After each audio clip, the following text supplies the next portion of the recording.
As I'm sure is always the case, all of the slides from tonight and any associated documentation that I reference will be shared after the fact.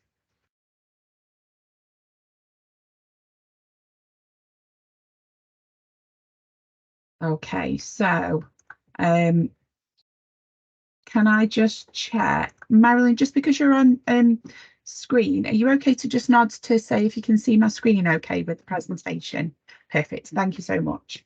All right, so tonight, the reason that you're here, hopefully, is that you wanted to learn a little more about the concept of challenge championing, behaviour suspensions and permanent exclusions within our schools. So the first thing is to just establish why it is that we are here, what the intention of tonight is, and in many ways, what it isn't. The first thing that this isn't, because we would do a disservice to it and we simply don't have the time to cover it in just 1 hour. It isn't a guide to the processes of suspension with all of the associated documentation and the processes of permanent exclusion and consequent or subsequent PDCs, so pupil disciplinary committees, when permanent exclusion is on the table, and it isn't guidance on independent review panels, IRPs, that would happen when there's been appeal that's been placed against a permanent exclusion. But that isn't what tonight is, because ultimately, if we've got to that point, that renders tonight redundant. If we've got to the point of a permanent exclusion, then, which is happening and in some cases is absolutely valid, then actually we can't do anything to affect it at that point. Tonight is about the work that goes in prior to that, that prefaces those potential actions and what we can be doing as LGBs trustees to affect that potentially. So I won't read out the blurb at the top because I'll reference that in a moment, but this is about expectations. This is about understanding the things that we need to be looking for, and even if at the minute we're not au fait with it, knowing where to look to become au fait with certain systems in order to improve the positions of our schools. Obviously, we've got people online tonight, people who may be watching retrospectively, that have very little experience of this within their schools because of the nature of their school, maybe a small primary, and levels of behavioural issues that warrant suspensions, permanent exclusions are very, very low. We have obviously got people conversely that are in our secondaries. We'll talk more about that from a statistical perspective, where this is more rife. So the 5 things we're going to look at tonight are just giving you some quick updates on statutory guidance. Again, I'm not going to read it chapter and verse, I'm just going to point you in the right direction. I have embedded the links to the key documents in this presentation. Improve your understanding of what is meant by checking, challenging and championing. And hopefully then the real last part, looking at how we drive a strong, safeguarding and inclusive culture, along with tips for you and guidance on how we can assess the validity and the strength of evidence that is being presented to us. If there is anything else that you would really like to be covered, although I've got you in front of me in the chat, do make any notes. By all means, put them in the chat and I will come back to them wherever possible. So this is very interactive. Even if you don't want to talk, please add in those thoughts. I want to be able to answer any questions. Okay, so that's why we're here, and I thought it was really important to give you some background information into this. So the one thing that we can't do is talk about behaviour in isolation, and what is really important and some of the key concepts and driving theories within our trust are based on holistic perspectives. My role, I've been very, very clear on this, and the trust have really supported, is not that I am the lead for just SEND and just safeguarding, because if I am siloing those 2 things, we have an issue. So my role is the Associate Executive Director of Inclusions, which again doesn't sit in silo. I'm not the only person who should be looking at inclusive practice and culture, but within that is incorporating behaviour, safeguarding, SEND, cultural attitudes, teaching and learning, adaptive learning, and obviously that overlaps with everybody, but that is right.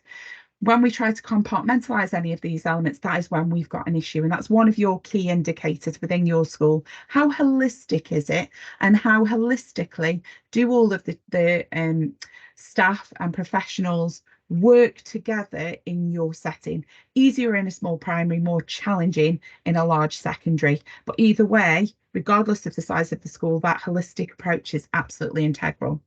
Because the position that we're in nationally is, and this information is due to be refreshed, but currently 4% of our children or young people across the nation have an education, health and care plan. What that means is that there's a recognised additional special educational need for a child or young people that warrants a statutory document to outline what that child needs in order to access either education, health or care. And so that's our national picture. We are roughly in line with average as a trust. We have some schools that come in under 1%, some schools that exceed 6%. But as a trust, we're pretty average with that.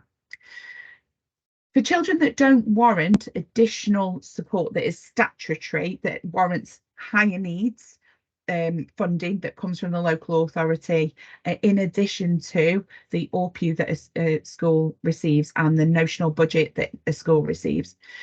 These are children that have an additional need, special educational need or disability that warrants additional support but doesn't exceed the funding that a school should have to provide it. And these are known as our SEND support children. So again, nationally, 12.6% of children and young people. Again, broadly in line, although we have a number of our schools that are quite high on that, and that there are reasons for that, which I'll talk about in a moment. But this is the key, that when we take children who are classified as SEND, and when we consider our children who are from socioeconomic positions of deprivation, so normally known as EVER 6, FSM or pupil premium, when we consider our children and young people that might be English as an additional language, these children are disproportionately represented in absenteeism, suspensions, permanent exclusions, and the academic gap. So it's really important that we don't just talk about behaviour, we talk about those that are adversely affected by behavioural systems and how we are ensuring that that isn't the case. Because when we talk about things like the Equality Act, if we know that there is a need for a child, whether that's been identified or not, if we are not making reasonable adjustments as per the SEND Code of Practice, which I've referenced as some of the prefaced documents, then actually we are acting outside of the law. That's really important. So it's really important that how well versed are the leaders in your school in those documents, in the SEND Code of Practice, in the Equality Act, because if we've got leadership that are ignorant to that, either intentionally or just through lack of awareness, then we're obviously starting on the back foot. Additional to that is the specificities then of need. We are currently experiencing, for secondaries, just the beginning, the tiny waves of, and in our primaries, especially in early years, a tsunami of development delay, and primarily in the acquisition of language. We've got children who haven't been exposed to social situations where, for whatever reason in their family household, whether that's because high number of siblings or working families that have to work many hours because of 0-hour contracts, or like minimum wage with lots of mouths to feed, or the cost of living and inflation and the crisis that we're experiencing in that way, or through parental inability to communicate because of their own needs or time or mental health issues, etc. We are experiencing a huge deficit in the children that are coming to us, with the expected milestones having been met at the point of entry into our schools, and in particular that acquisition of language, whether that is pre-verbal, whether that is non-verbal, whether that is just at that point of the expectation for that child. And there are statistics that many of your primary schools can tell you about. But ultimately, there is a massive correlation with low-income families and that deficit of language in comparison to families where they are more financially stable. This literature was written in 2003. A 30 million word gap by the age of four children, or age of 3, sorry, 4 children from low income families. That was 17 years before the pandemic hit. And think about how much that has been compounded since. So one of the things that we need to be looking at within our schools is how are we supporting the acquisition of language? And this links directly to something I'll talk about later on. Are we recognising where there is a deficit in language and an ability to communicate, or are we dealing with the symptomatic behaviours that are a consequence of that need not being met? The other part of this is, as I've already said, that most children with SEMH, so these become almost used simultaneously or used synonymously, really. If I just use the same word twice, that's awful when I'm talking about language acquisition. But ultimately, SEMH, social, emotional, mental health, is one of the 4 broad areas of special educational needs. That is transposed often with the word behaviour, and rightly so in many respects, because often what we see is a behavioural need is a communication, more often than not always, of a need that hasn't been met. There's lots and lots of different perspectives on this, but ultimately that is predominantly the case. And what we've proven within our trust is when we're able to meet the primary need, you don't see the secondary behaviours. And so social, emotional, mental health becomes less prevalent because needs are being met in a different way. And that is being proven true in our trust through the work that has already been done over the last 18 to 24 months. Ultimately, what we need to all have an eye on as people, as governors coming from local communities, from other professions, is our impact as a trust on the wider community and society as a whole. We have to believe and know that we can affect the outcomes of children and young people from the worst situations, because if we don't genuinely believe that, then we are in the wrong roles. And so ultimately, when we know that 60% of young offenders, as the Royal Society of Speech and Language Communication Therapists have evidenced, have either identified or unidentified at the point of incarceration unmet speech language communication needs, the evidence has been there for years. So just to contextualise it for your individual schools, this information has been shared with all schools.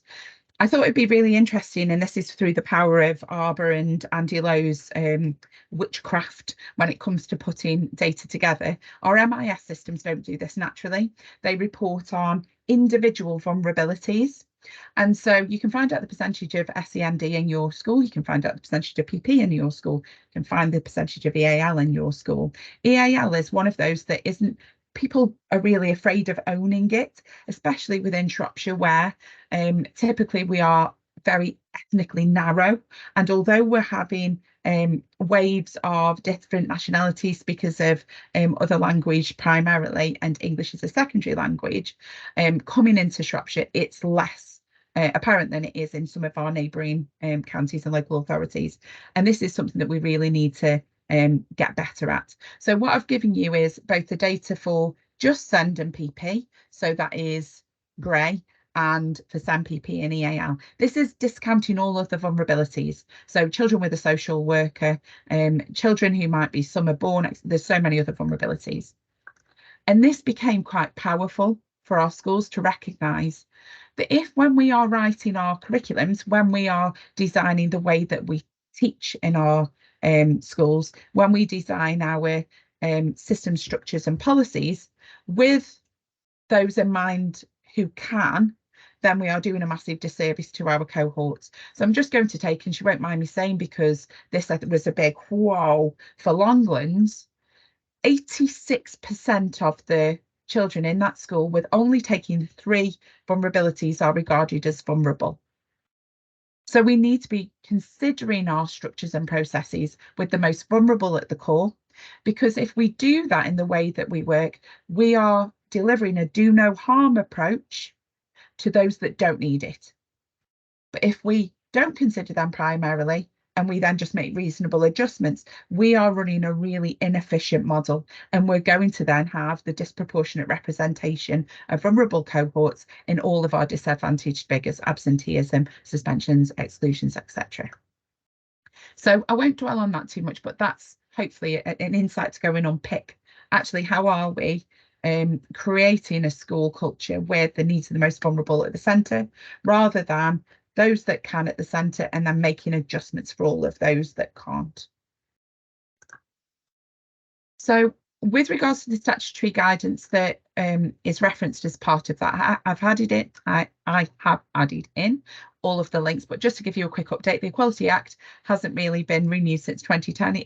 It's stood the test of time. I anticipate there will be some changes to that, but obviously having departed from the EU, there's certain elements as well that are linked into that. I won't obviously go into the politics and background of it. Use of reasonable force in schools in 2013 is currently a consultation is ongoing on the use of a reasonable force. What I will say is, as a trust, we utilise Team Teach, which is a accredited training system, was rolled out last summer, and all schools were paid centrally. The trust paid for all schools to have a trainer trained to then be able to sustain the model of accreditation within their school. It will be an interesting conversation to go and have with your head teachers, behavioural leads, about how that is being sustained. It is the responsibility of schools, and that was made clear at the point that that training was delivered initially. But we write our policies with the ethos of Team Teach, which is we focus on de-escalation, not physical intervention. Physical intervention is only when it's absolutely necessary and it's underpinned by the policy. That is all written into the MAP behaviour policy and procedures, which incorporates tackling bullying, inclusion, personal development, support, exclusions, and the use of reasonable force and physical intervention. It's the big go-to policy in many ways. The Special Educational Needs and Disability Code of Practice, so SEND Code of Practice shorthand, have 3 key chapters for everybody in our schools. If you have an early years provision, chapter 5 is really key. All of our schools, chapter 6 is key. And for those who have further education provision, chapter 7 is key. But starting with the core of all staff and all governors understanding chapter 6 is really, really important. That is currently isn't being consulted on, it's been consulted on, and there's the SEND and AP, SEND and Alternative Provision Improvement Plan that's been published by the DfE. What's really important about that is what I'm going to talk about is, as part of this presentation, we are about 12 to 18 months ahead of that literature, because we had already started to roll out the how into our schools, and schools are at various points of inception with that. There's been recent updates to the suspensions and parent exclusions documentation, but only 2 key points, which are already written into our documentation, about the use of video conferencing for parents, carers, families who may want to attend a parent exclusion pupil disciplinary committee, but don't have the ability to be there for whatever reason, that is a permitted way of delivering the PDC now, and also the opportunity for head teachers to conclude and cancel exclusions prior to the PDC convening. All of that is already written into our policy, so the tweaks to this will be absolutely minimal.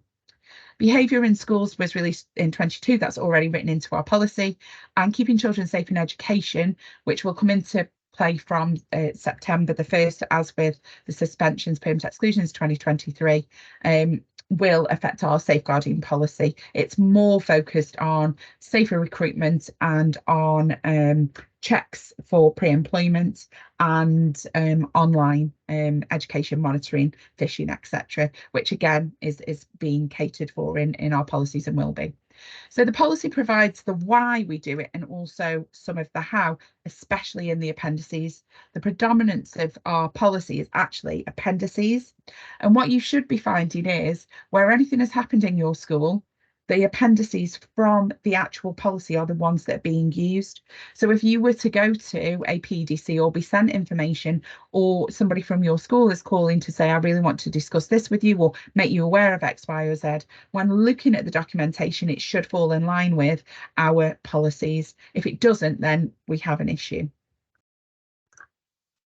So I just want to rewind for those of you that did join me on the safeguarding bite-sized training earlier this year, to some key concepts that are applicable across the piece.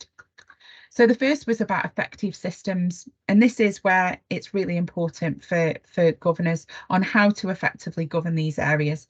And these 5 Rs are relevant here too. So just like with safeguarding, the 5 Rs are really relevant for us here. I'll come to those in more detail in a breakdown of those. You might, when you've got the slides, want to utilise them for going in and having discussions within your school. But recognising issues, responding to them, referring where necessary or looking at referral systems, recording impact, and then reflecting upon the impact. So within our behaviour policy, you might want to consider recognising what is the culture of the school. And there are many ways that you can look at that through, and it just, I do talk about this, but through just culture walking, standing and just being almost omniscient, because it's surprising in so many schools how people, because they don't recognise you, will either assume that you're a supply teacher, and if the culture's right, will be very, very positive and welcoming and wanting to know where you're from, safeguarding, being vigilant. But in some schools, you might just become wallpaper, and in many ways, that's a wonderful thing because you can get the reality of the culture. But what is the culture? And another key question is, who is setting it? Is it the heads? Is it the senior leadership team? Is it every member of staff? Is it the children and young people? Or is it, and this is a phrase, and I'm taking it from other members of the exec who've used it a lot in the last few days, which is really, really key. Is it an informal power within the school? Is it somebody setting a culture that actually isn't the culture that people are intending to set? And how do you know? Are you in the staff room? Have you heard certain things being said? Are you looking at the way that children, young people interact? And if that's ever different with different members of staff? Are you looking at the litter around the school? Are you looking at the displays? Are you looking at any potential graffiti, vandalism? Or are you looking at a really pristine, well-presented, loved environment where people talk with care? And what impact is that culture having? Is it the right one? If you're not au fait currently with behaviour policy, the first part of it is absolutely key, because what we are clear on as a trust is what is our culture intended to be like. And this is one of, as it says, empower everyone within the trust and our communities to live and breathe achievement through caring, reaching their full potential, with a culture which is underpinned by Watchell and McColl's 2004 window of social discipline, that we have high levels of challenge with high levels of support, and we have a model where we work with all stakeholders to bring about the best for them. Not that we do to children and young people through punitive measures, or that we are overly permissive with extensive support that then blurs boundaries, but that we combine the two to have a really effective system. And can we say that's the case in our schools? Then responding to what we know about the culture, are our schools following policy? And if there's an issue with culture, is that being recognised in our school development plans? How is that being addressed? And furthermore to that, is the how we do that in our school represented in the structures of the school, in the appendices to policy? So the behaviour policy and appendices, every single school has 4 specific school-specific behaviour appendices that they add in, talking about how they teach behaviour for learning, how they develop behaviour for life beyond the school and as active citizens, how they respond and recognise behaviour through rewards and consequence systems, and how they support good behaviour through recognising a need and responding to it. All schools have to represent that. And are they being lived and breathed within your settings? Are those systems effective? And then actually, what does the recording tell us? Have this do the school frequently do children and young people's voice? Do you capture the voice of people that come into the school? So people that may walk around or be present for whatever reason, and what feedback are they giving? What do the community and children and young people's families think of the school? And what do the staff think of the school? If there's a culture of not asking, ask why. Because not that this presentation is about Ofsted, actually Ofsted will absolutely do that. They will feel the culture, they will look for evidence, and they will pull threads with children, young people's voice, stakeholders' voices. And if we have shied away from finding that voice out, then we're in a really difficult position, because how can we guarantee what we think is the culture is how other people experience it too? So I can't labour enough how important children and young people's voice is. And one of the key things with safeguarding is absolutely that too. And then reflections. So what actions have been taken given what has been found through the recognising, responding, referring and recording systems? Have they had an impact, and how do you know? So are there revisits? Are there monitoring schedules in place? None of this is just about behaviour. These are strong systems in school culture generally. So with regarding that checking, challenging, championing, what's your position in it? It could be the 5 R's, that actually that's the approach that you adopt. And one of the things that I'm currently writing this half term is with B, who's providing me with the templates that you've got currently, for those that have responsibility for linking with Lead for Behaviour or Safeguarding and Send, a pro forma on how you can empower yourself to go and check, challenge and champion within those schools, which I'll talk about in a moment. But equally, a pro forma for schools to feed into LGB meetings, so they're providing you with valid and relevant information in a timely way, so that you're not just focused on having to ask them the questions, but they are providing you with ultimately the answers to these questions. As a school, what are they tracking? Is it what needs to be tracked? So, for example, you're walking around and seeing a culture of, actually, the children just don't speak to each other nicely. Okay, so are they tracking incidents of reports where children are reporting that somebody else has been cruel to them, or allegations of bullying often comes out as, when often it's a misinterpretation of what bullying is, and it might actually just be conflict. But actually, how many substantiated incidents have there been of bullying? Are they tracking culture walks and what they're seeing on culture walks? Are they looking at uniform, looking at litter, looking at the interactions between children and young people? Are children and young people being celebrated for when they are positively interacting and demonstrating the school and trust values? So what are they tracking? Is it what needs to be tracked? And if it isn't, how is that going to be remedied? But once that's been tracked, how is that scrutinised, and what are they finding? So are there certain trends or themes? For example, a lot of negative interaction is being directed towards females from males within secondary age, younger years, children and young people, and it's being passed off as banter. Is that what we're finding? Are we finding that there are high cases of friendship fallouts between children who are people premium? Is that what we're finding? So ultimately, what are we tracking? Is it right? And what are we finding? And then the absolute key is, and what are the school doing about it? Because often what we find is there's loads of data, or there's none, which in itself is a worry, loads of data and loads of analysis, but then it falls apart when it comes to, and what are the school doing about it? And then for you, that is what you'd be wanting to know. Okay, so I've looked at the KPI data and I'm seeing that actually we've got a really high number of bullying incidents. Are they all substantiated? How do you know? Okay, so we're finding that you agree that that's an issue. What are you doing about it? And there should be a really clear action plan on that. Really, it should be built into the SDP, unless it is something reactive that has happened throughout the year, and in which case it should start to feed through to the threads going forward. But typically you don't see an issue that just appears from nowhere. It'll have grown over time.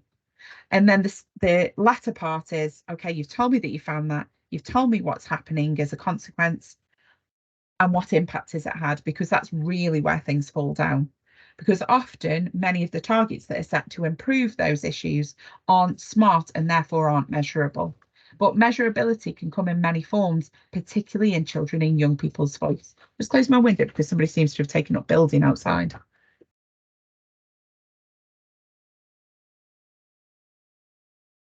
Okay, so once they've measured the impact, did it work? Did it have the desired impact? One of the things that is typically happened within our trust. We're obviously we're a medium-sized trust, and if it hasn't happened in our trust, it will have happened somewhere. Is someone's had the same issue before and they've done something about it, and they've either had a positive or a negative outcome. So how much of the decision making is based on research, on wider understanding? And again, this comes into the culture of the school about being outward facing and looking at different opportunities. But ultimately, your biggest job is checking that all of those 5 questions are being done, challenging the school when it isn't, or when certain elements are missing. And then when you do get to the point of the checking and challenging being effective, then championing the school, either celebrating the success of that impact or championing, that's really hard to say, championing it to higher levels, whether that is within your LGB, whether that is to the wider trust, whether that is to external agencies, whether that is through marketing within the school, where you want to then improve perceptions of the school. But checking, challenging and championing is absolutely integral. And again, just going back, using those systems, what we can generally ensure that we then come to is that we've got a school that is compliant, that those systems are in place, they are being followed, and therefore, if we are following policy that has been written with all of those policies underpinning it, and the appendices are being used effectively. For example, in the behaviour policy, one of the key appendices is the suspensions and exclusions checklist. So just so that you can have eyes on it briefly, if I think I've got it open, I'm not sure if I have. I will find it in a moment. I won't waste the time now, but I'll come back to it. Oh no, done it all wrong. Sorry, I've messed up my own system just by trying to do too many things at once.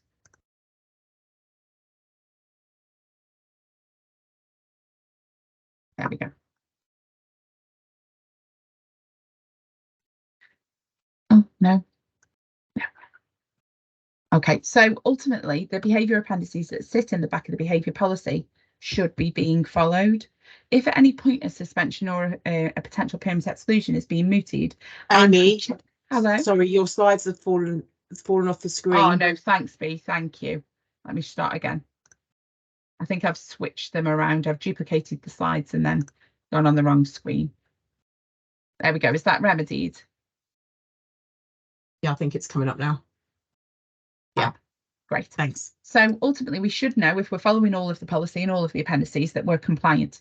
However, that leaves the question of, are we being effective? Because you can have somebody that is compliant, follows all of those processes, but actually, are they effective in bringing about the changes in your school culture that might be necessary? And this therefore rang very true, which again, I included, the slides look different because they're from the safeguarding training.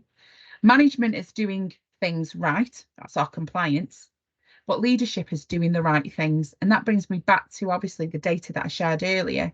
It's one thing to follow policy, but actually if you're having high rates of suspensions, exclusions, or your massive rates of absenteeism for certain cohorts of the school, are we doing the right things? And what we've grown within our trust is, in addition to our policy and the ethos of the policy, which is really clear, and I'll just take a minute to read out this paragraph here. As a trust, we recognise that behaviour is often a form of communication. Not every incident, however, is an indicator of something more profound, and so each incident will be considered holistically and individually. Are we sure our schools are doing that? And that isn't saying they're not, that isn't a loaded question, but are you sure your school's doing that? Where no clear reason for misbehaviour is evident, professionals will practice professional curiosity and a non-judgmental, empathetic attitude to understand if there is an unmet need, SEND, environmental, contextual, affecting behaviour. So ultimately, there are key concepts that you want to be challenging in your school. Are we embodying that culture in our school that's sat and written in our policy? So just to refer to what I was talking about earlier on with the disproportionate representation of vulnerable groups in disaffection figures. In our primary schools, typically, and I know this through the work that I do with the local authority, primary schools typically have significantly lower rates of suspension and almost non-existent rates of permanent exclusion. Within our primary schools, no permanent exclusions have happened in the last 2 years. And I'm not even sure if that's the case for the last 3 off the top of my head, but the last 2 years, no permanent exclusions. We have mitigated any instances where that may be necessary by ensuring a child, a young person, is in the right provision. And that's really interesting because in primaries, one of the things we're really strong at is understanding the needs of a child from a communication interaction perspective. So these all mean different types of special educational needs, but just drawing your attention to this one in the middle, SLCM, which means speech language communication need. 33.6% nationally of children who have the non-additional funding SEN support have as their initial primary need that speech language communication need. So that's been recognised as their need. For those that then go for funded plans, the highest rate is for those who have an autism spectrum condition. This is quite, it's not old, this is NASEN, so it is the big national corporation for SEN, but some still refer to it as a disorder. And the next highest rate is speech language communication with SEMH, as I talked about before, especially social emotional mental health, which often gets transposed with behaviour, really relatively low. When we look at secondaries, apparently what we've done is we've cured speech language communication needs, but what we have now got is a massive issue with SEMH. And this goes back to the initial point of, especially in our secondary schools and potentially in our upper years in primary prior to transition, are we ensuring that we're identifying the actual primary need, or are we recording and dealing with the symptomatic behaviours as a consequence of not meeting the initial need? And when you look at the offer that your schools provide with regards to support, so you might think our school has a great offer. They deliver counselling, they have a mental health first aider, they have an ALSA, and this is particularly the case often in secondary. How much energy is being invested into understanding cognition and learning needs, or understanding communication interaction, including speech language communication needs? How much actually is being dealt with responsive and reactive systems? How are our schools structured to ensure that we are meeting the need and not the symptomatic behaviour? So there are systems on how we do this. And so you might think that actually, yeah, our school is in a really great position. Phenomenal. All of our schools have variable levels of improvement that needs to be made, and one of the ways to do that is that we understand we can affect it through our visions and values, our teaching and learning, our systems and structures, our processes, our policies, etc. Because ultimately what we're finding at the minute is when we have a massive amount of staff feeling exhausted, running around saying behaviour is terrible, and there is a significant shift nationally since the pandemic in behavioural needs, because my hypothesis is a lot of the fear has gone from not being in school. Previously, there was a written and unwritten expectation that being in school was the absolute essential and there was no alternative. Well, the pandemic proved there is an alternative. So we're seeing massively high spikes in elective home education, where parents are opting to take children out and educate them at home. We're also seeing obviously spikes in children not being bothered about their behaviour in school, because what's the worst you can do, suspend or exclude me? I'll just go and educate myself, or parents will choose to educate me at home. That fear of not having an education has for many been lost. So instead of us not pushing children away, we need to be pulling them in with the invitation of how good the offer is within education, not through big sparkly things, but by meeting a child's needs. So actually being anywhere else isn't as appealing as being educated and having a great opportunity for the future. But at the minute, what we're doing is we aren't always identifying what needs are for children and then meeting them universally. So in the general fabric of what's available for children and young people, i.e. the way that we develop relationships and understand our children and young people in the wider community, in the diet, the educational diet, so in the curriculum choices that we give for our children and young people, in the way that we teach them and we adapt the learning to make it accessible for them rather than the sense of failure because they can't access what is typically delivered day to day within the school. The more that we improve that baseline understanding, the fewer will then need that targeted and very expensive through time, through finances, through resources, targeted model. So some of you will be aware of the system of the how, which is the WAVE and the Learning for Life framework. And that is exactly this concept, that the more children and young people we can affect through the universal offer, the fewer will require interventions and adaptations, personalised plans, and then expensive bespoke provision. Ultimately, I'm going to use an extended metaphor of the WAVE, taking the concept quite literally of the WAVE. So the majority of all of our children and young people, in fact, all of them start on the shore.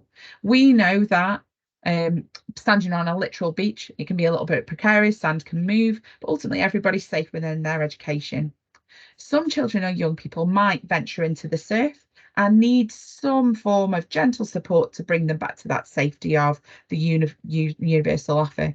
Some might need a little bit more support through interventions, a little bit more expensive, takes a little bit more resource. And some may even venture further to needing more expensive, costly provision, that wave 3. Some may even go further to needing that education, health and care plan, additional funding, or even an alternative provision, possibly a completely different setting. But that's the general metaphor of the waves. It's a movable feat whereby children might venture into needing additional adaptations, might then come back to the shore, might always just be sustained at that level. But ultimately, when those needs aren't being met in this way, or we've got too many children warranting wave 3 or wave 4 with costly resources, that's when our school systems cannot cope with the pressure. And then what you find is the pop-ups of the behavioural issues and disaffection that then leads to increase in suspensions or permanent exclusions. And so this has been built into a Learning for Life framework that all schools are at variable points of inception. Some have started to get to the point of embedding that. And what you should be then seeing is where you are confident these structures are in place and the school are confident the structures are in place, that you're seeing improvements in attendance, reduction in suspensions, reductions in permanent exclusions. That might not always come initially, but what you should feel is a calmer culture, improved behaviour, improved engagement with learning.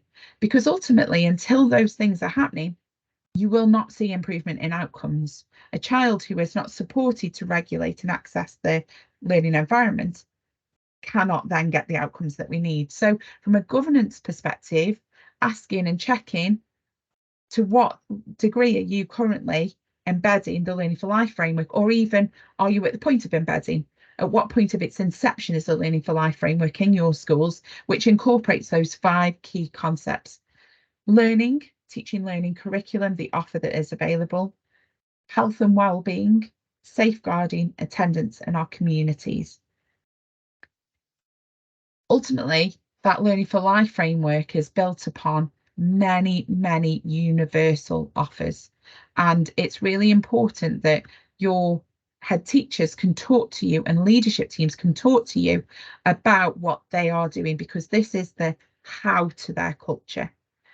So just to give time frame, some of our schools started this piece of work and really took it on board 12 to 18 months ago and are now really coming out the other side and starting to embed it in practice. Some of our head teachers, because of the structures of the school, it was delegated to SENCOs or designated safeguarding leads to take the lead on this, and it wasn't owned at a head teacher level.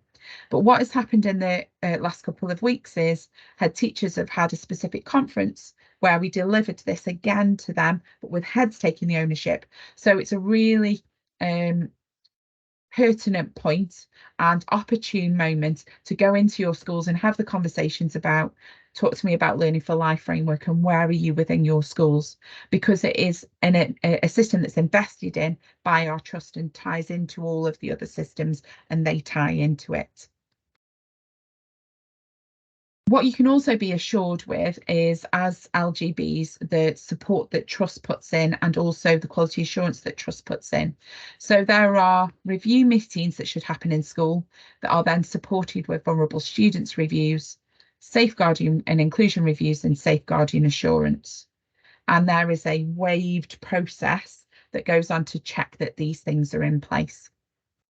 But your part in this is all the bits in between to ensure that those systems are moving, that the SDP is accurate, capturing how the culture is right now and how we can move that forward. And using either those 5 R's or the concept of check, challenge and champion. And then those key questions of what are we tracking as a school? What does it tell us? What are we doing about it? How are we demonstrating the impact and what impact has been had? And how do we know? So that for me is the conclusion of the information providing, really, in order to give the opportunity for questions and answers. I appreciate there's a lot of information that has been given today about some of the statutory elements, some of the policies that you might want to refer to, the appendices you might want to be seeing and checking or in practice within your schools, but then also the process of going in and just checking with the school that culture. It isn't your responsibility as governors to look at the individual cases of children. That's the responsibility of the leaders and the teachers in your schools. Your responsibility is to ensure that those structures and systems are ensuring that disaffection is being addressed and trends are being addressed positively.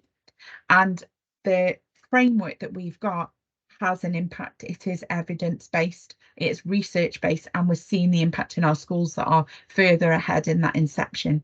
So the question is, if we're not far enough along yet, why aren't we? Not with judgment, but what is the current context and how are we going to move it forward? So that concludes my delivery. Everything will be shared with you, but does anybody want to come on with any questions that I might be able to answer right now? Thanks, Amy. That was really useful. I don't have any questions, but Linda. Funnily enough, I have a question. Love it, Linda. You'll You're be like really my surprised by star that, Amy. people. You'll be really surprised. In the policy, it says about reporting, and it says about the school's chosen system, and it mentions Arbor and CPOMs. Do all the schools have CPOMs, or do some have Arbor and some have? So all of the schools have CPOMs and Arbor. So the general rule of thumb is, because many of the primary schools, because of the scale and size of the schools, run behaviour and safeguarding through CPOMs. CPOMs is typically a safeguarding system. It's very secure, layers of access. All of our schools have CPOMs and it's an expectation that they do. All of our schools have Arbor and it's an expectation that they do. But because of the size of the secondary schools, what they typically do is extrapolate and run behaviour through Arbor and then safeguarding through CPOMs. As you can imagine, in some of those schools, and bullying is one incident of this, the understanding of, and this is a piece of work for schools going forward and from a safeguarding angle, when does an incident of alleged bullying become a safeguarding issue of child-on-child abuse, and when does it switch systems? That is one of the holes that the two systems in secondaries have created. In primaries, we don't have that issue because behaviour is predominantly run through CPOMs. Okay, because that it's always CPOMs that more or less discussed at Longlands.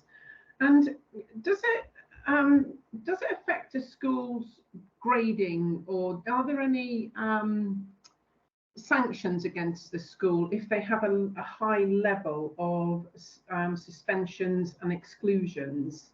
Is there anything sort of further up the food chain where they might be sanctioned on a monetary basis or a performance basis if they have a significant number of suspensions or exclusions?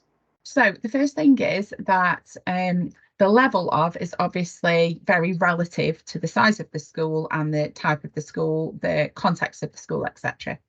The local authority would love you to think yes, and the Ofsted are going to come in and go mad. What Ofsted want is a school that, when we go back to that question about is it compliant, but is it effective, the difference between the two, and that concept of management doing things right and leadership doing the right things. That's the discussion here, because unless your suspensions are so high that it adversely affects your attendance, then obviously that's a measure that will gain focus from the DfE and Ofsted. Actually, how are you affecting your attendance positively, given that we're seeing X in your data? If what you've got is a high level of suspensions with no clear justification for it, so for example, if you're looking at the KPIs and you have, let's just take nicely rounded, easily mathematical figures of, you've got 50 suspensions and you've got one child is responsible for 30 of those, but then you've got 10 children responsible for the others. Okay, well, what were the others for? Well, actually, we had a spate of children bringing in vapes into primary school, and we had some criminal damage that was a group of 5, and that accounts for the majority. But then you've got one child who's on 30 because you as a school aren't meeting the need of the child. The thread that will be pulled is, what are you doing for that one child? Okay, well, if you've done 2 rounds of assess plan do review to understand what their needs are, how have you met the needs in the school? You're saying they can't be met in a mainstream school. Have you applied for an education, health and care plan? Are they moving into a non-mainstream specialist setting? So it's the thread that gets pulled as to the detail, and they're the details that you would want as governors, the breakdown of those figures, to then understand the context. So there's nothing punitive other than if you go to permanent exclusions, which happens very rarely in primaries and even in secondaries is much less, your ORPU gets taken back by the local authority. Okay. And with, you know, going through the policy, and it says about a pupil discipline committee. Fortunately, we've not, you know, had to experience that, but it would, I mean, there's lots of regulation in there, isn't there? And it's, you know, it could go to court, couldn't it? So is there a system within the marches that if, you know, God forbid, we were ever asked to sit on a pupil discipline committee? I did do some training a while ago with a firm of solicitors about exclusions and what you need to do, but you know, I would have to read up about it. But it's you've got to prove, it's different from a criminal sanction where you've got to prove with the information provided that you've made the right decision. Is there somebody like yourself, or, you know, if we were called to that, could we talk to somebody about it beforehand, or does it 100%? Yeah, every single permanent exclusion that happens in the trust essentially comes to me first to have that discussion. So just this week I had a conversation with one of our schools where head teacher was saying, can we have a conversation, is this a PermEx? And when we talked through the context, because on the surface could have looked like a permanent exclusion, justifiable, but when you then unravel the detail, actually no, couldn't really warrant that was, could pass it, because yes, could that evidence could look like, but from the perspective of, was the right thing done? No, and therefore the permanent exclusion didn't get wasn't the path taken. There are not only people that have obviously experienced it in our secondary heads who have the knowledge of what that looks like. You've obviously got me that would come in and support with the evidence base prior to that fact. There's also the link with Brown and Jacobson as to the legality sitting around that. So there's absolute plentiful support for that process if you were ever there. But the other thing is, with the review systems that we have as a school, so the vulnerable students reviews, it should never be unexpected unless it's a one-off serious incident that somebody is being brought to me to say that actually we're looking at a PermEx here. Okay then, that's great. Thanks, Amy. You're welcome. Hey. Hello. So I just wanted to just add to that, Amy, to say that the exclusions pack that we purchased off Brown Jacobson last year does have a head teacher's checklist and a governor's checklist that governors can use if they are called to PDC to just ensure that the due process has been followed, and so that you can also use those kind of resources as well, which they're really great resources. And Amy, I just wanted to ask a question following on from what Linda asked, in terms of going, the sanctions going further to Ofsted and etc. Where you get exclusions PDCs that then go to IRP. So we've had, well, I've had to clerk one of them, because I kind of get called in when it goes to IRP. In the one that I attended, it was purely because the governor kind of rationale for approving that PDC hadn't really been captured, and the council, sort of local authority, sought further clarification on that. But do you see that as it kind of things going to independent review, PDCs going to independent review? Is that a thing? Does it happen often? So absolutely, it does happen. It's very, very rare. It is very rare. More often than not, the reason that they go to IRP, more often than not, is what a lot of this was focused on was around special educational needs not being met, therefore Equality Act not being employed. What you often find is that a parent that goes to PDC and appeals it at that point and brings in potentially SENDIAS, so the Special Educational Needs Disabilities Independent Advice Support Service, will be involved, or legal representation might be sought at that point, although they can't present at this PDC on behalf of the parent. They can obviously advise. You'd be looking at potentially an IRP if need isn't being met. What tends to happen in all of the situations that I've known with IRP, I've never known the decision to be overturned. That isn't to say it doesn't happen, and they can't reinstate a child. So ultimately, if it went to IRP, governors have passed it and agreed it, so it hadn't been overturned at that point, and then it went to IRP, they can't overturn the decision and return the child, but they can redact that from the child's profile, and obviously the next level of support would go in. But ultimately, it is a rarity, but more often than not, it's children with SEND that we end up in that situation. Thanks, Amy. Bruce. Hi, Amy. One thing on my mind, we've talked about behaviours and we've talked about some of the drivers. You've put up some, really interesting graphs and graphics about percentages. Does the trust, or maybe does the county, provide any type of benchmarking for behaviour for like schools? So yes and no. Often a lot of the behaviour data is to do with, so let me start again. Literally in the last couple of weeks, there's been a report released about behaviour, but more from the perspective of voice. So the perspective of stakeholders and what that looks like in schools. With regards to what behaviour is, there are, across our local authority and nationally, breakdowns, and individual schools have access to the breakdowns as to the reasons for suspensions. So there's been increase across our local area with regards to violence towards peers, violence towards adults, in bringing in weapons, increasing drugs.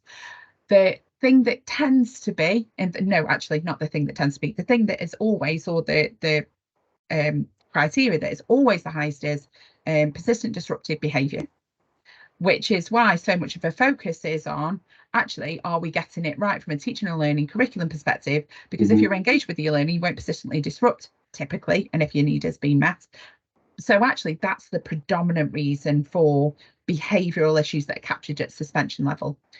The detail on the day-to-day that precedes suspension is all held at a school level. And what we're trying to do is ensure there's a parity in systems, but obviously you can imagine primary to secondary will look different in the descriptors, and there's a bringing together, which has been a long-term project and still ongoing, of hearts and minds as to what warrants a descriptor and doesn't within schools. Some schools have masses, some schools have very few, and then you can't compare apples with pears ultimately. So from a governor's perspective, going and looking at what that data looks like day to day preceding suspensions will be really interesting. There is national comparative data about suspensions because it breaks it down into different cohorts, and there is data about permanent exclusions as well at both the trust, national, and trust, local and national level too. We have an absolute variability across our trust. In our primaries, we are very much the average. Some schools pull that average up slightly, but it's often linked to the local context.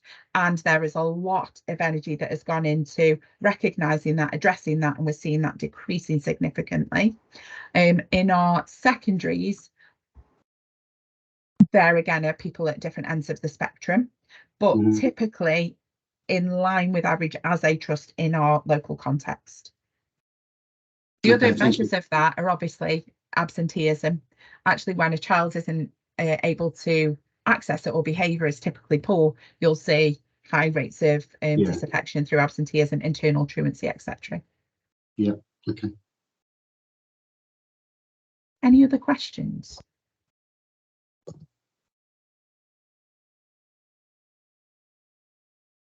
Ryan's popped up. Go on. Yeah, Sorry, well, Ryan. can I just add to that debate, having been involved in my previous life in permanent exclusions, that some have gone to appeal.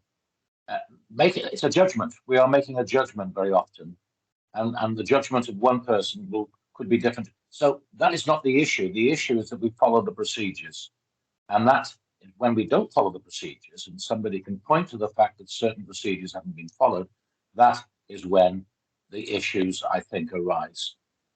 But some schools can cope better with certain types of behaviour. Some schools can cope less well with some behaviours.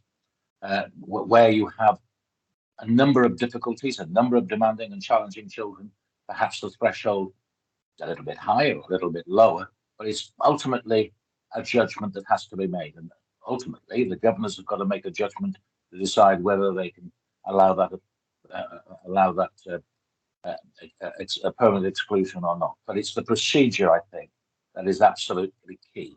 And as long as you follow the procedures, it's very, very difficult then for you to be charged in any way, shape, or form, or taken to a higher authority. So that's just my little sort of four-penny worth. And I think that's absolutely true, Ryan. It absolutely is. The thing that as a trust, but also as those ensuring that our leaders are leading effectively in our schools is, are we inculcating the correct culture, that we don't just rely on procedure, but actually we do what is right for the children in our schools. And just on that procedure, because I referenced it before but then didn't end up managing to find it, I just wanted to share just on that, because this is this took the guidance of Brown and Jacobson as part of the creation of the document. So in the behaviour policy, you've got the different sections, but the appendices are the things that are absolutely integral. So at the bottom, you have the support plans. If you've got a child who's persistently disrupting learning or is truancy within schools, have we got Appendix B and Appendix C in place? But the big one is around Appendix E and Appendix F, because at the bottom of the document, what you have there is, so this is Appendix E. If a school is considering a suspension or a permanent exclusion of a child or young person, this should be completed in every case. Because the first part is all of the different considerations that need to be taken, and then if all of those have been satisfied, going to then section 2. This takes into account all of those additional documents, Brown and Jacobson, different schools, how they've done it, but this is the version that should be followed. There are some schools that were part of the inception of this checklist who have out-of-date versions that should not be used. It is this version that should be used, because as LGBs, representing obviously within that trust and representing the school, we have the agreed policy that has been passed at all levels that should be adopted. If a school aren't adopting this version, the question is why? Because that leaves you in a very precarious position because it's not been followed correctly. The second thing is about readmit. So where you've got persistent disruptive behaviour and or persistent recidivism, so you've got children, young people that are being persistently suspended and it might lead to a PERM-X, actually, how effectively is the readmission being completed? Because one of the key questions here is, could this exclusion and triggers be indicative of an unmet need? But also, there's a second one about, was the provision consistent, and are their needs being met? Are there reasonable adjustments that need to have been made? All of this is written in the language of assess, plan, do reviews, but ultimately, are we seeing repeats of the same issues, and why? Is there something that could have led to this being mitigated? So those are two key documents, Appendix E and Appendix F, that your school should have. So when you're collating that evidence, show me where that is, show me where that is, show me where that is, and they're all sitting in our behaviour policy. B. Last question for me. So I know that you did a sterling amount of work to get this behaviour policy into shape last September, August and September, and I know that you then were talking about schools having sort of specific behaviour sitting behind Yes. these. Where are we with that, Amy? And can the governors help drive this in their own settings? Yeah, so all of the schools have written their own school specific behaviour appendices, but they are currently, all of the schools should be currently reviewing them. That communication has gone out. They have until the 10th of July to have reviewed them for the new academic year, and then the new policy that takes into account the updates to legislation will be combined with the school specific behaviour appendices, put together and then uploaded onto websites ready for the new academic year. It was an uphill battle with some settings more than others to get those over the line, and some of the schools did almost a holding version. So just speaking really openly, and Lisa was open about this, she was new to the school at Longlands. They did a holding version, so they knew there was other pieces of work that needed to go into it, and therefore they're in a different position at this point going on. Some of our schools had already done a lot of that work previously, who had adopted the processes. Taking just example for another primary, Grange, so their behaviour appendices will change very marginally, because actually a lot of that work as a preamble had already been done. So different schools are at different points, but that's one of the things that would indicate the culture of your school as well. And there was a lot of work in some settings of going back and forth to check that actually, are you sure that this is indicative of the culture of your school? And if so, let's have a chat. So I think that's really important that people are aware of what their school specific appendices are as well. Thanks, Amy. Linda? So when we're looking at if we're asked to review a head teacher's decision, from what Ryan said, we'd look back over to make sure all the procedures have been managed effectively.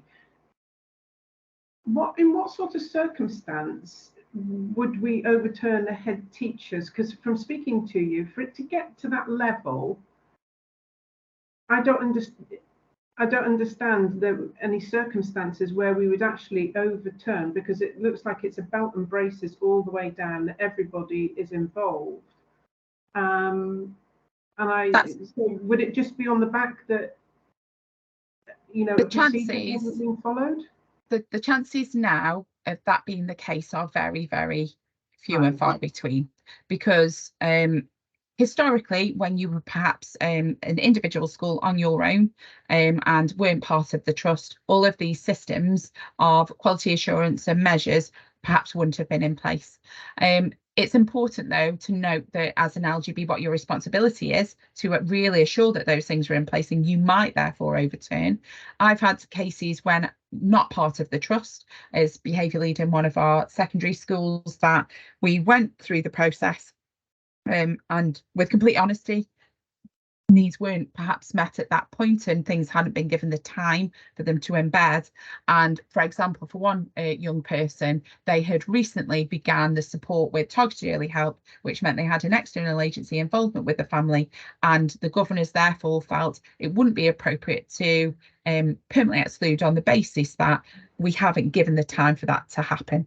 That now already happened prior to the fact that you would potentially be called. But what you might have is your head teacher, you opportunely just being in the building and then wanting to talk through it with you. You obviously are not convening a PDC at that point. The evidence is unlikely to have been gathered, but you might say, okay, that now is the point of gathering that information and moving through to that point.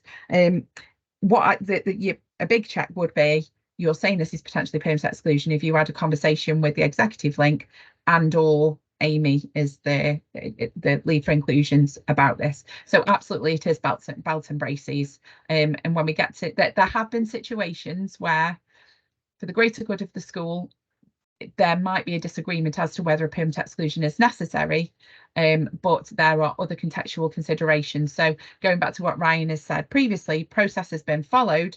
Is it right for the child? No. Is it right for the greater good? Unfortunately, yes.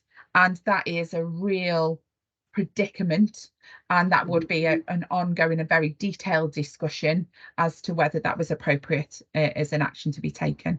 They are very, very, very rare. So if a child was excluded and then the local authority have to provide suitable education for them after the event, would they be placed in another school within the trust, or would it be out with trust? Or so there's lots and lots of different ways that that would manifest. So typically if a child is permanently excluded from a school and there is no way of mitigating that in the 15 days that you're permitted, then the child would then either, dependent on the age of the child, the nature of the incident, their history, their context, their locality, their ability to be transported, one of many things could happen. At the minute, they haven't got any accessible places at secondary, and they are limited at primary to access TMBSS, which is a short stay provision. So that would be the intention of the local authority. But where they haven't got places, lots of those children are remaining in the community and are being educated at home to some degree, which is an online provision.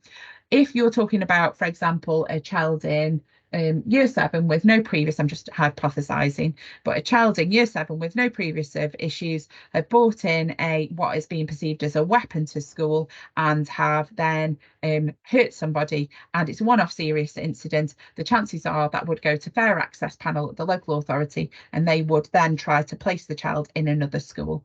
Because we're quite disparate even as a trust, and there are other pockets of schools in between, fair access is all about trying to obviously redistribute to an appropriate provision. But one of the big things that the local authority will always try to mitigate is a high transport cost. So they'll obviously try to place a child as far as possible at their nearest alternative school, as long as there aren't contextual issues facing them. That does go to a consultation with the school as to whether that would be appropriate. So if you'd just taken in and you've got a really challenging year 5 group or year 10 group cohort, and that is only going to flare lots of other issues, you can put forward a case as to why it wouldn't be appropriate for that child to be placed with you. So there's no hard and fast rule as to what does definitely happen. Each case is obviously considered independently. Okay, thank you, Amy. Mark. Yes, Amy, listen with great debate, and I think it's safe to say as a trust we've made massive strides on improving the way in which we do and conduct our exclusions. And Ryan's absolutely right. It's A, following the procedure, and B, it's about the greater good, not necessarily for the pupil, but for the rest of the pupils that we also have to educate, and also to ensure that we protect our staff, because in years gone by there have been some pretty vicious attacks on staff, and in other schools outside of the trust in other parts of the country, the governors have not A, followed procedure, and B, the child hasn't been turned out. So it's difficult sometimes to wrestle with, have we done everything we can to prevent that exclusion? And that's the big tick box, really, because having sat on these committees over the years, you will always get the debate, well, have we done this? Have we done that? Have we done the other? And we've reached a point in the trust now, Amy, through a lot of your hard work, that we've done all of that. And I think governors should feel confident when sitting on these panels that as long as the evidence is presented and they've followed it through, then it's their responsibility to ensure they uphold the head's decision. Yeah. Thank you. Any other questions? Okay. What I will always say, B, is some governors have taken the opportunity to do, and that's obviously for people on the call now and those that may obviously listen back to it at another point. If anybody has ever got any questions about a situation within their school or want some more advice or guidance about anything, obviously via B is probably the best way. And the only reason I say that is when there are multiple LGBs or LGB representatives and governors that want to discuss the same thing, B is really good at synchronizing that and saying, actually, this is an opportunity and we can do something with it.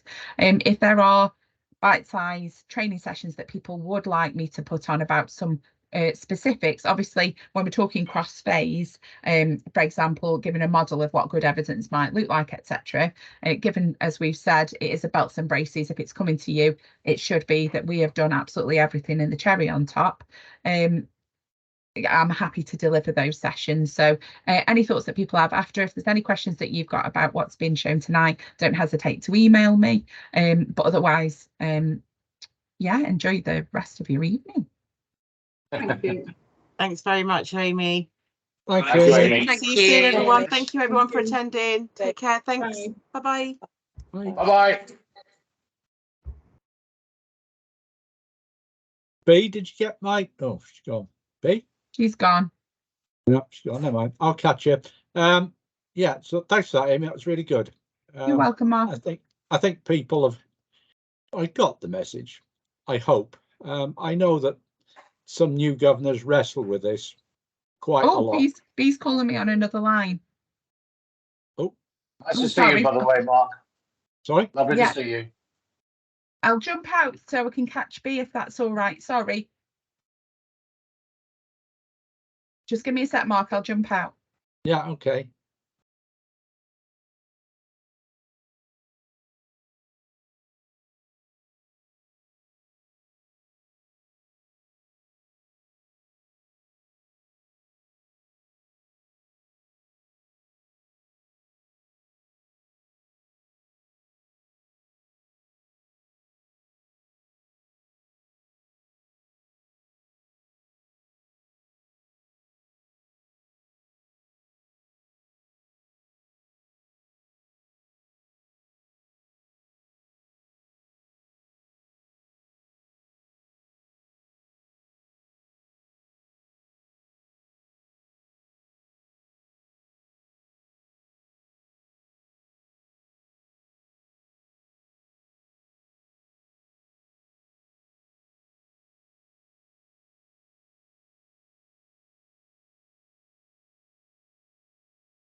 Alexa time.